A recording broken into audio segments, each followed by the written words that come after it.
This was the beginning, and I want to share this with you.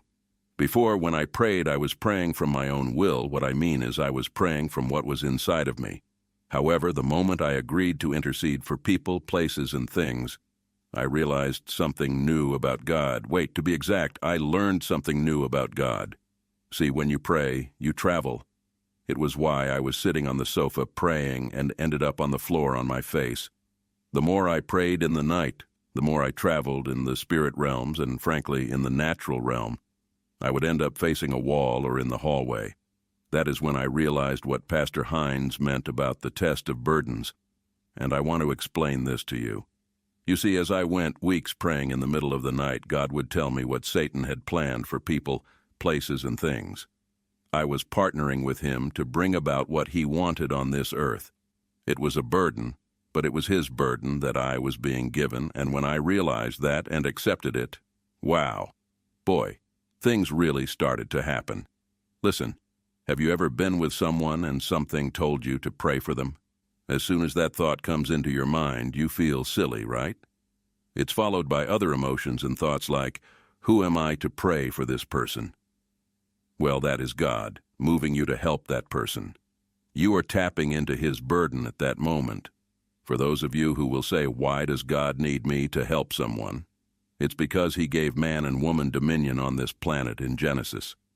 What I have discovered after years of dealing with this is that Christians don't understand this. However, witches and warlocks do. That is why when a Christian runs into a run-of-the-mill witch, they are afraid. Or worse, they act as if they have more power than them. Truthfully, they have more knowledge than most Christians. However, when it comes to access to power, there is no real comparison. I had accepted the burdens that God laid on me and was happy walking with him when I hit the radar of something powerful and evil. I had started to go outside in the backyard and pray when I was awakened at night because my wife would stir as I was talking. One morning, I'm outside praying for Pastor Hines's church, and this time I'm translated into the spirit. I come out of my body, and this is the first time I saw the angel at the house. He was massive, his eyes were flames, and his shields were on fire.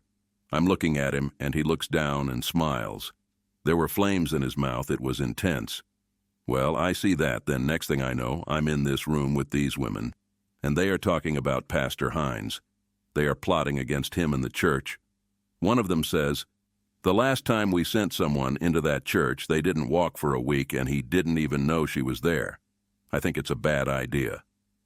Another one says, well, I can send lust into his bedroom. I think that is a weakness. Now, among them was this spirit. It was a giant snake. It was crazy because he was wrapped around each of their bodies, transparent but not. To be clear, this was not a dream. I was there. They could not see me, but the snake did. And he looks at me and says, what business do you have here? This part is hard to explain, but I go to talk, and he says, your intentions are not hidden. And the next thing I know, I'm yanked out of that room. And as I'm being pulled back, it is pursuing me. Suddenly I'm back in the yard, but I'm not in my body. And that giant snake is coming at me, and that angel smashes it in the head with one of those shields. And it looks up, the snake, and this fear comes over its face like, oh crap, and it turns and leaves. Seconds after that, I'm back in my body, but it feels evil outside, like something is there just in the woods. I knew that feeling, had felt it many times. This time, it was more intense than ever. Part of me wanted to go inside, but God said, stay and sing. Sing me a song. This morning is when I learned about the sword of revenge. The song that came to mind was Old-Time Religion. You have heard it before. Give me that old-time religion. It's good enough for me. Since that time, I now have my own songs that I have heard from heaven. But back then, this was what came to mind. We sang it in church all the time. So I sing and clap. Understand it's dark outside, and next thing I know, I'm clapping and singing, and it's like I'm slammed back into the spirit realm. And now I see the snake and those women in the spirit realm. They are all there in the darkness of the woods, but they are looking around like, what the hell is going on? Now this right here was awesome because they were surrounded on all sides. I saw the wolfmen in the spirit realm looking down on them, and angels the size of men looking down at them. Now this right here was awesome because they were surrounded on all sides. I saw the wolfmen in the spirit realm looking down on them, and angels the size of men looking down at them. There was an entire army in the woods, and they were not happy about them being present. I can't tell you what they do to get into the spirit realm, but what I knew was they were not being allowed to leave. This went on for a while. I can't say exactly how long, but I know that when I stopped singing, I was sweating and my muscles were tired. Then I was told to go inside and rest. Over the next 7 days, I was in constant prayer for Pastor Hines. Then his son arrived in town, and he invited me and my wife over, and things got even more wild. As soon as I walked into the house, Max hugged me and said, "Thank you for helping my dad." I thought he meant in church and with the meetings, and he says no.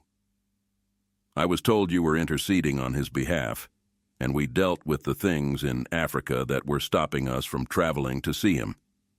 Then Max goes on to explain a series of events that unfolded, how, when they decided to come home, it rained for days, then he couldn't get a flight. Once he got a flight booked, his passport went missing, just gone out of the drawer, then how his brother got sick. Pause right here, and I want to say this. The reason I'm not discussing Pastor Hines' other son is because he asked that he not be discussed at all. However, what I will say is this. If you think Max is something, his brother is like Billy the Butcher in the realms of the spirit.